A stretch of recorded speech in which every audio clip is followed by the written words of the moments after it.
In this video, I'm looking at the song Please, Please, Please Let Me Get What I Want by the Smiths.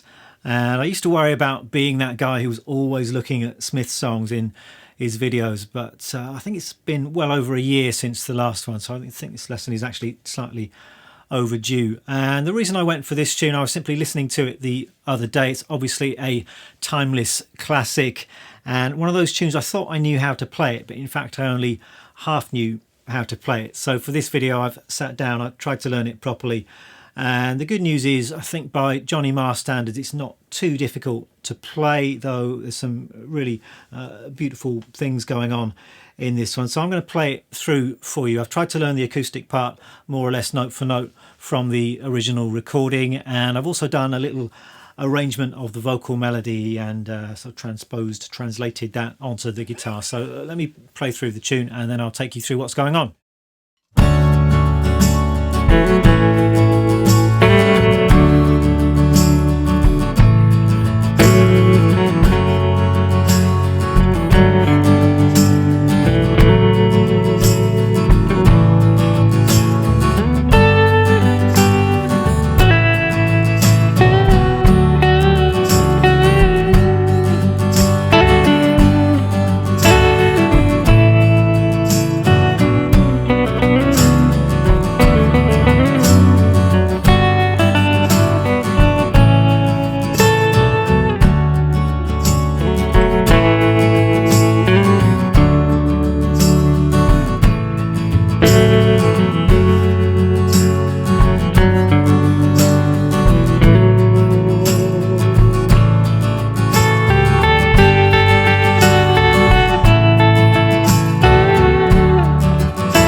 So there we are, that's my little arrangement. And this song originally was from 1984. It was in fact a B-side. It's a B-side to the single William, It Was Really Nothing. And it always surprises me when I hear that. And you have to remember that the Smiths, in their 80s pomp, they had so many good songs that they could almost afford to throw a tune as good as this away and just put it out as a B-side. And the tune also appears on the compilation album Hatful of Hollow, and you might also have heard it in the film Ferris Bueller's Day Off. There's quite a famous scene which uses this song, or a cover version of this song. So let's get started. I'm going to begin by showing you what I'm doing on the acoustic guitar, and then I'll take you through the electric parts as well. Let's go. Key of C for this tune. I've got a capo on at the 2nd fret, so strictly speaking things are sounding in the key of D, but I'm going to be talking about this in the key of C because it's all sort of centered on these kind of common open chord shapes. And perhaps I'll begin this one by talking about the rhythm. And this tune is, I suppose, were I to write this tune out, I put it in a 6/8 kind of time signature. So each beat is divided up into 3. You've got this kind of 1, 2, 3, 1, 2, 3. That's the rhythmic feel for this one. And if we just hold down a C chord, you could strum it something like this.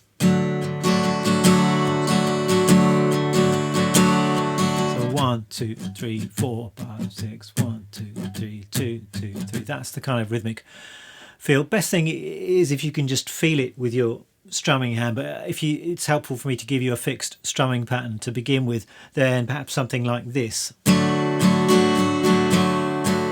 So down, down, up, down, up, down, down, up, down, up. That's going to work pretty well as a starting point, but if you just did that all the way through the song,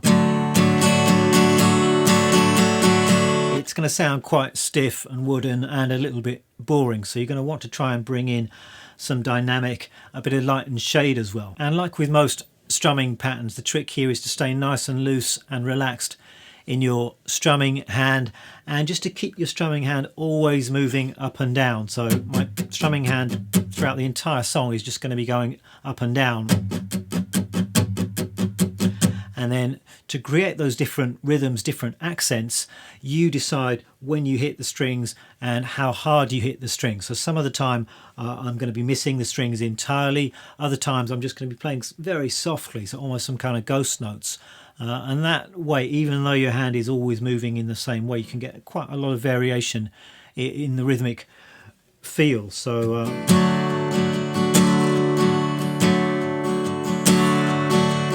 can hear that I'm accenting some of those strums, just playing a bit harder. Some of them are just these very soft, almost kind of ghost strums.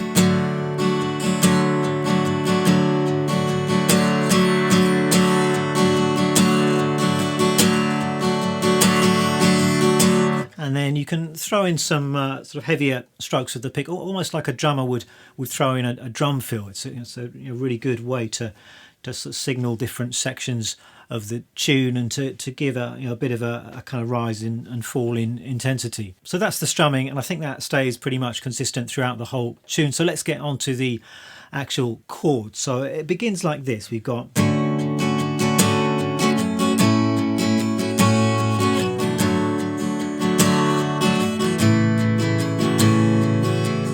really just going from C to G. We're starting with this beautiful chord shape. This is a bit of a favourite of Johnny Marr. I think this is a C major 7, so starting on the 5th string here, and then in terms of frets here, I'll give you the actual frets on the guitar rather than the frets relative to the capo, if that makes sense. You can see my fingers anyway, so I hope this makes some kind of sense. But I'm kind of 5th fret, 7, 6, and then 7 again.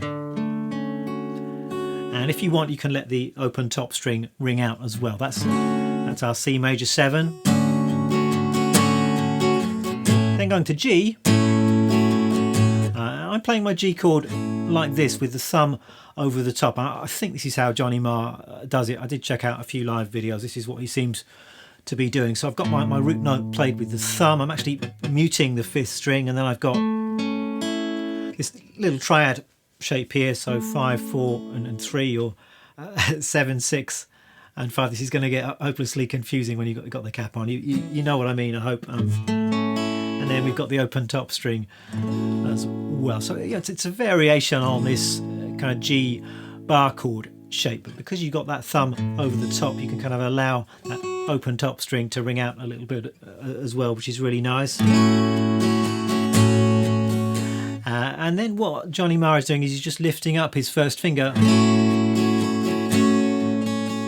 you kind of get that extra note in there. This is something he's doing a lot in this song. The basic harmony of the tune is pretty simple. It's just basic chords from the key of C major, but he's adding interest by lifting up fingers, putting fingers down, and just coming up with some variations on these basic chord shapes. So we've got this open top string that's giving you a 6, so it's kind of a G major 6th sound, and then we've got lifting up that first finger there. That's actually doubling up the major 3rd, but you've kind of got almost like a melody going on inside the chord shapes, which is really nice.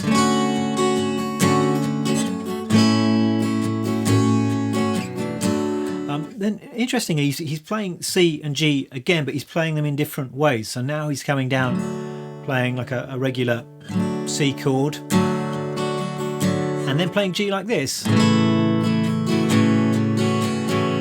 So it's best, I think, if you finger it in this way. So starting on the 3rd finger, 2nd finger, open, open. I've got my pinky down here at the 3rd fret on the 2nd string, and again I think I can hear the open top string in there as well, giving you that G major 6 sound. And again in the second half of that bar, just lifting up the pinky for that open 2nd string. So that's the first part of the tune.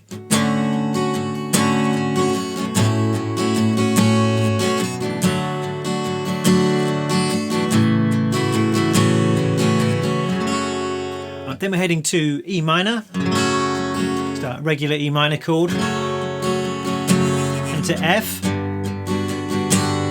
and F I'm playing like this, so kind of thumb over the top. You could just play a regular kind of F bar chord or whatever kind of F you want, but I'm playing it like this. You can fret the root note with your thumb, or you can just mute that low E string with the thumb, and then we've got 3, 3, 2, and 1.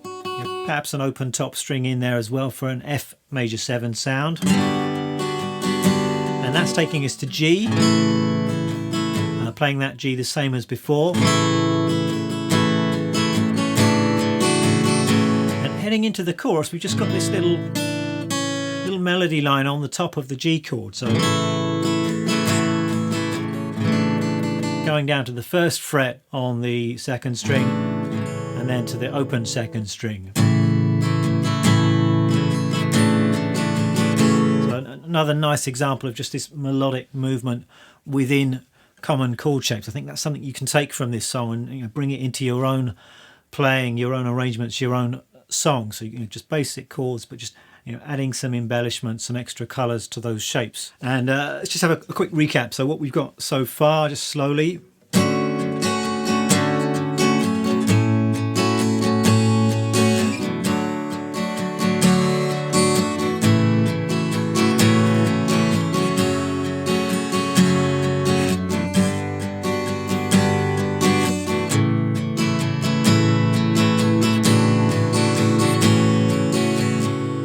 Then we're into the chorus, and we're back to F again. And the first time playing the F, I'm actually now holding down that top note, so first fret on the top string.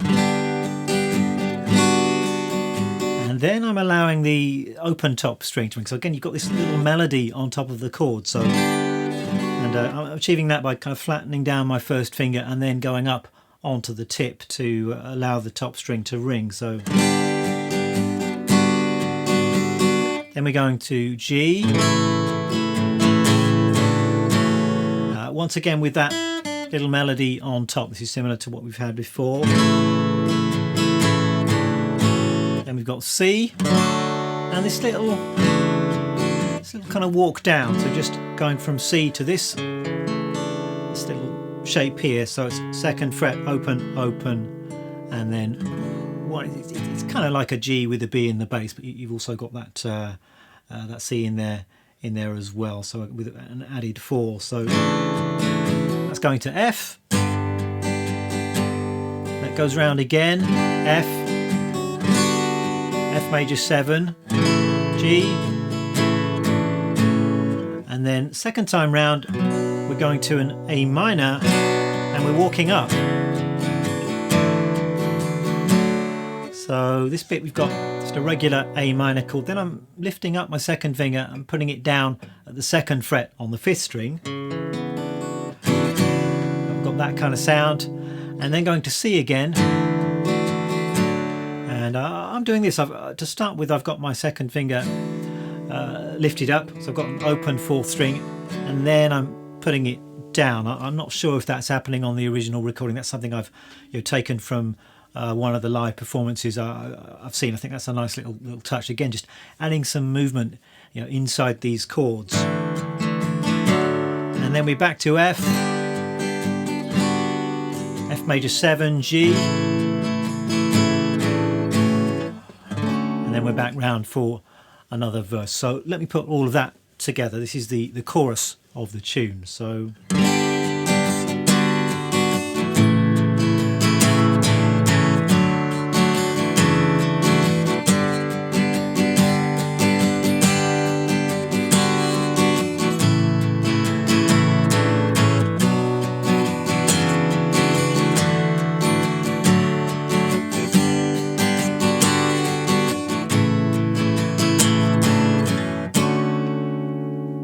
incredibly beautiful guitar part. Then we go around again, the second verse and chorus played almost exactly the same way. Then we hit kind of I don't know whether it's a bridge or a kind of outro section, but this song is actually quite an unusual structure. It's a very short song. It kind of doesn't go where you expect it to go, which is something that I really like. A good kind of songwriting lesson that you can take from this. Often when people are talking about songwriting and teaching songwriting, there are lots of kind of guidelines and rules about, well, it's got to be 3 or 4 minutes in length, it's got to have this kind of structure. But this song basically breaks all of those rules. It doesn't follow that sort of classic song structure, but it's absolutely perfectly formed just the way it is. So there's a strong case here for the song takes you where it wants to go, where it needs to go. You don't have to kind of do what everybody else is doing. So let me take you through this outro section. We arrive at this C chord.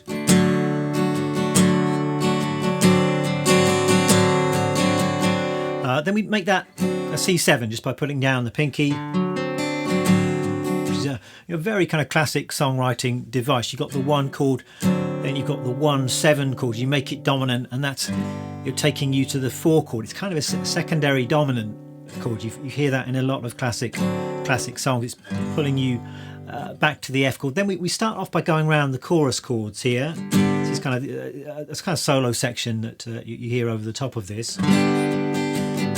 It's the same as before.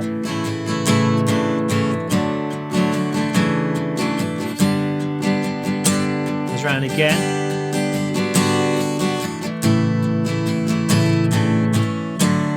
But this time it goes back to C. Once again the C7, but then it kind of takes an unexpected direction here. We're going not to the F but to the E minor this time.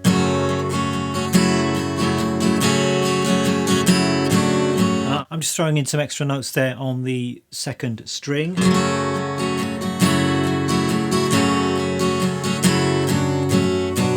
To A minor.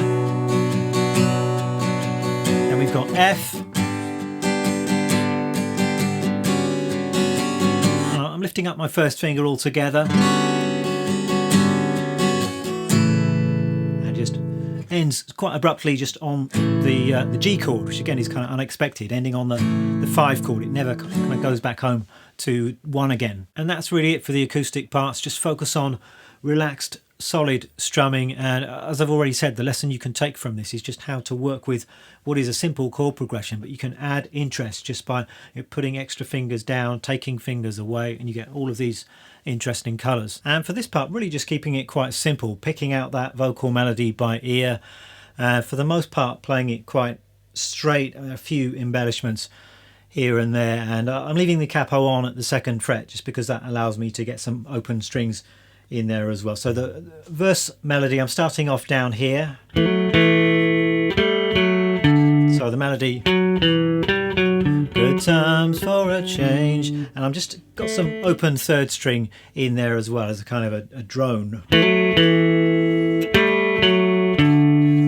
See the look ahead can make a good man turn bad. So the melody is actually very simple, really just 3 notes. Just adding that open 3rd string on top. And then for the chorus I decided to go up an octave, and I found the melody on the 2nd string.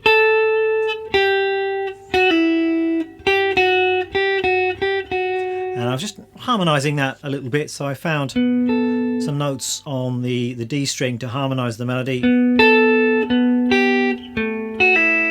And then for this bit, it kind of lends itself nicely to some bending, so I'm just bending a semitone, kind of a 1 fret bend.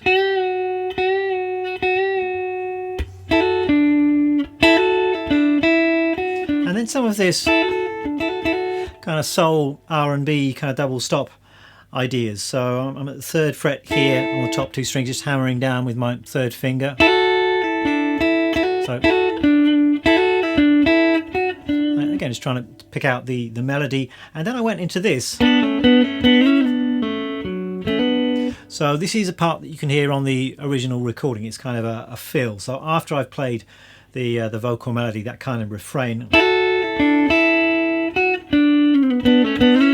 I can go into that part. So, and this is double stops on the 2nd and 3rd strings. It's kind of major and minor thirds. So we've got the 2nd fret and 1st fret, and I'm just pulling off to the open strings and then sliding up and coming back down again. And then at the end of the first chorus we just got this little melody, and then back into the second verse. And in the second verse I was playing the first part of it the same way.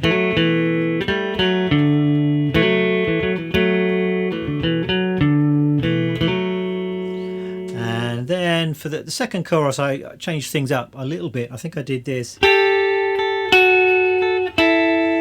So I was playing the melody on the second string once again, but I had this high G, so that's some more bending, but with that high G on top this time. And then for the Lord knows, that's a similar kind of part as before.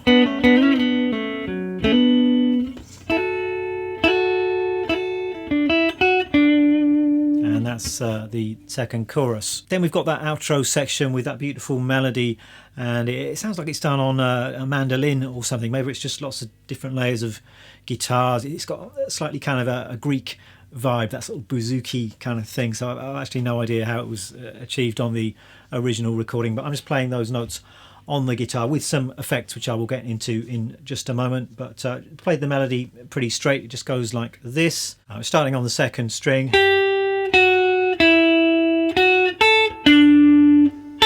It's quite easy to pick out these notes. You should really be doing this kind of thing by ear. Then I'm going up higher. And then it keeps climbing. I think it goes. So this is where I start doing a bit of tremolo picking. So just playing the notes, just picking as fast as I can with my picking hand.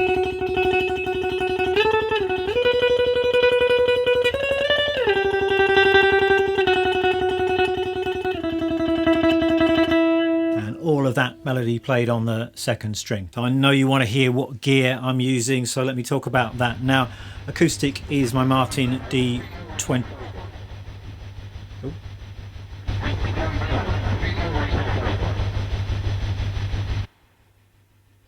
Wow, did you hear that? Strange noises coming from my amp. That was genuinely quite creepy. I could have done with that happening a couple of weeks ago for my Halloween video. Anyway, back to the acoustic guitar. So D28, which is my favourite acoustic guitar, I think, my favourite model of acoustic guitar.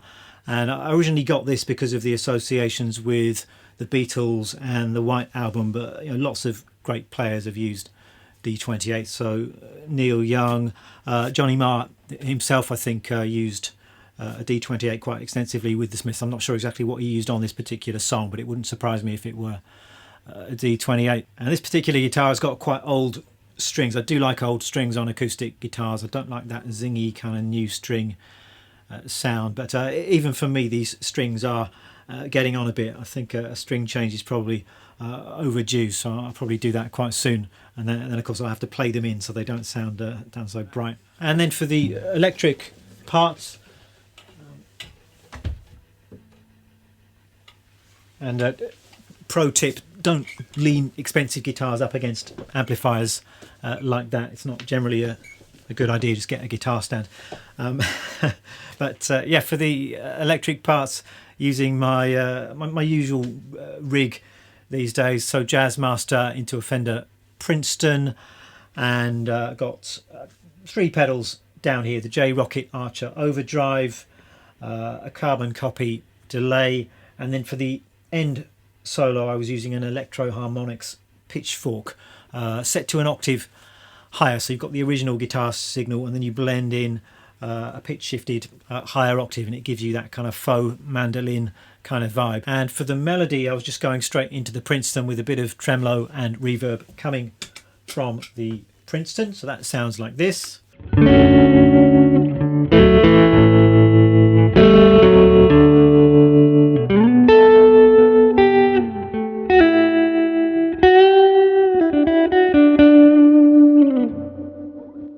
And then for the solo I just switched on the delay and the pitchfork.